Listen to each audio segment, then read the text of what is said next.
এটা খুবই ট্রিকি একটা পজিশনে দল হিসেবে বিএনপি। আমি আজকে দেখলাম জয়নুল আবেদিন ফারুক তার নির্বাচন এলাকায় না ভোট দেওয়ার জন্য বলেছে। আমি সোশ্যাল মিডিয়াতে বিএনপির যত মানুষকে দেখছি তারা বলছে যে না ভোট। আবার যারা আওয়ামী সমর্থক আছে যারা নির্বাচনে যোগ দিবে কি দিবে না আমরা জানি না, তারা তো একেবারেই না ভোট। সুতরাং না ভোট যদি জয়যুক্ত হয় এখানে সব মিলিয়ে, এবং বিএনপি যদি না ভোটের প্রচারণা চালায় রাজনৈতিকভাবে, তাদেরকে ওই যে আমি বললাম যে 1947-এর দেশভাগের যেই থিওরি, এটা আমাদের এই অঞ্চলে শান্তি প্রতিষ্ঠিত করে নাই, ডিসপিউট ছিল। স্টিল আজকেও যদি এখানে না ভোট পাশ হয় কিংবা হ্যাঁ ভোট পাশ হয়, এটাকে কেন্দ্র করে না ভোট পাশ হলে সহজেই জামাত ইসলামী, এনসিপি এবং অন্যান্য দল বলবে বিএনপি ফ্যাসিবাদ কায়েম করবে, এই জন্য তারা না ভোটে ভোট দিছে, বিএনপি ফ্যাসিস্ট হয়ে যাচ্ছে, সুতরাং বিএনপিকে সামলাও।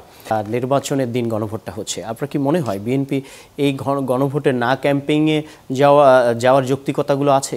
একটা সলিউশনে আসা গিয়েছে গতকালকে সরকারের এই যে প্রজ্ঞাপন, দুঃখিত যে আদেশ অধ্যাদেশ জারির মাধ্যমে আপাতত এটা মনে হচ্ছে একটা সলিউশন, কিন্তু এই সলিউশন কোনো সলিউশন না, সেইটা আমি মনে করি। এই কারণে মনে করি, দেখুন 1947 সালে 8.5 কোটি 8.8 কোটি মানুষের ভাগ্য পরিবর্তনের জন্য একটা সীমারেখা হয় যখন ব্রিটিশরা এখান থেকে চলে যায়। র্যাডক্লিফ তিনি এই দেশের ভৌগোলিক অবস্থান জানতেন না, মানুষের বিষয় জানতেন না, তিনি লন্ডনে বসে এটার ড্রয়িংটা করেছিলেন।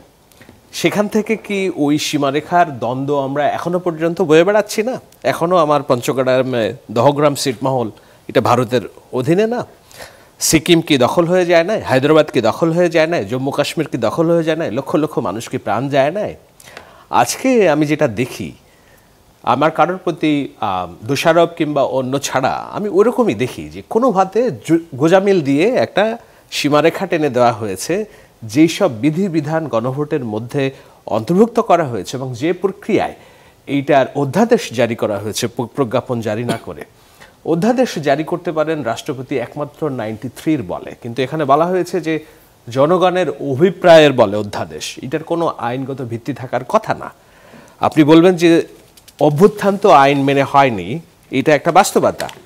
সেই বাস্তবতা যদি আমরা ধরে নেই, তাহলে অভ্যুত্থানের পরবর্তী একটা সরকার, রাজনৈতিক দলগুলো সবাই মিলে বসে রাষ্ট্র সংস্কার এবং রাষ্ট্রকে সুনির্দিষ্ট পথে পরিচালনা করার জন্য যে ওয়াদা করেছে, টেলিভিশনের সামনে ডিবেট করেছে, লক্ষ কোটি মানুষের সামনে সই করেছে, এইটার পরে সেটাই একটা আইনি ভিত্তি হওয়া উচিত ছিল। সেটা না করে কেবলমাত্র একেবারে বিবেক আবেগের বশবর্তী হয়ে এটার আইনি ভিত্তি চাওয়ার যে দাবি তোলা হলো রাজনৈতিক দলের কাছ থেকে, সেটা করতে যে এমন একটা আইনি ভিত্তি দেওয়া হলো যেটার কোনো সাংবিধানিক কোনো ব্লুপ্রিন্ট নাই, প্রথম কথা। দ্বিতীয় কথা হচ্ছে যে যে 4টা বিষয়ে এমন না যে 4টা বিষয় দিলাম, 4টার কতে আপনি হ্যাঁ দেন, খতে না দেন, গতে হ্যাঁ দেন, আবার ঘতে আপনি না দেন। নো, 4টা আপনাকে মানতে হবে অথবা মানতে হবে না। এই 4টার মধ্যে প্রথমটা আমি মানতে পারি, দ্বিতীয়টা তো আমার নাও মানতে পারি। সেই বিষয়গুলো রাখা হয়নি। সুতরাং এটাতে না ভোট জয়যুক্ত হবে কিনা অনেকেই বলছেন, প্রশ্নগুলো আসবো আমরা ছোট ছোট, আমি ধরে ধরে এখানে একাডেমিশিয়ান আছেন, আইনজীবী আছেন, আপনার কাছেও আসবো। যেটি প্রশ্নটি রেখেছিলাম আপনার কাছে, যেহেতু বিএনপির অনেকগুলো ডিসপিউটের জায়গা আছে, তবে বিএনপি একটা জায়গায় সন্তুষ্ট যে হ্যাঁ নির্বাচনের দিন গণভোটটা হচ্ছে, আপনার কি মনে হয় বিএনপি এই গণভোটে না ক্যাম্পেইনে যাওয়ার যৌক্তিকতাগুলো আছে? এইটা খুবই ট্রিকি একটা পজিশনে দল হিসেবে বিএনপি। আমি আজকে দেখলাম জয়নুল আবেদিন ফারুক তার নির্বাচন এলাকায় না ভোট দেওয়ার জন্য বলেছে। আমি সোশ্যাল মিডিয়াতে বিএনপির যত মানুষকে দেখছি তারা বলছে যে না ভোট। আবার যারা আওয়ামী সমর্থক আছে যারা নির্বাচনে যোগ দিবে কি দিবে না আমরা জানি না, তারা তো একেবারেই না ভোট। সুতরাং না ভোট যদি জয়যুক্ত হয় এখানে সব মিলিয়ে, এবং বিএনপি যদি না ভোটের প্রচারণা চালায় রাজনৈতিকভাবে, তাদেরকে ওই যে আমি বললাম যে 1947-এর দেশভাগের যেই থিওরি, এটা আমাদের এই অঞ্চলে শান্তি প্রতিষ্ঠিত করে নাই, ডিসপিউট ছিল।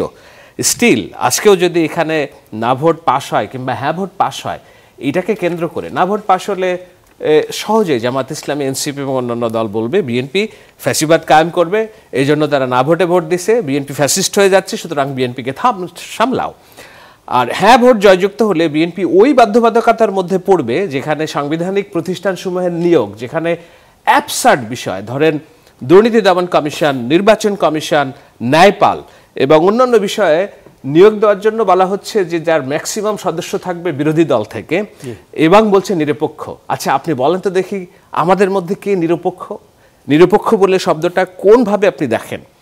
দেশের পক্ষপাত যদি আপনি থাকে, হ্যাঁ সেটা হলো সর্বোচ্চ বিষয়, কিন্তু এইসব আইনি ম্যারপ্যাচের মধ্য দিয়ে এই কারণেই নোট অফ ডিসেন্ট শব্দটা এসেছে, যে আপনি যেভাবে সরল চোখে দেখছেন র্যাডক্লিফের মতো যে এটা করলেই হয়ে যাবে, সেইটা না। রাষ্ট্র পরিচালনা 18 কোটি মানুষের নেতৃত্ব দেওয়া, তাদের ভাগ্য পরিবর্তন করার জন্য অনেক বিষয় কঠিন সিদ্ধান্ত নিতে হবে, এবং সেখানে পার্লামেন্টে দেখুন নেদারল্যান্ডে পিআর পদ্ধতির নির্বাচন হবে কি হবে না সেটা সিদ্ধান্ত তারা আলোচনা শুরু করেছে 1970 সালে, বাস্তবায়ন হয়েছে 1990 সালে, অর্থাৎ 20 বছর তারা এটার ট্রায়াল অ্যান্ড রান প্রসেসে তারা আগিয়েছে। আমাদের এখানে জাস্ট 9 মাসের মধ্যে বললাম পিআর হয়ে যাবে, পিআর হয়ে যাবে। এটি নিঃসন্দেহে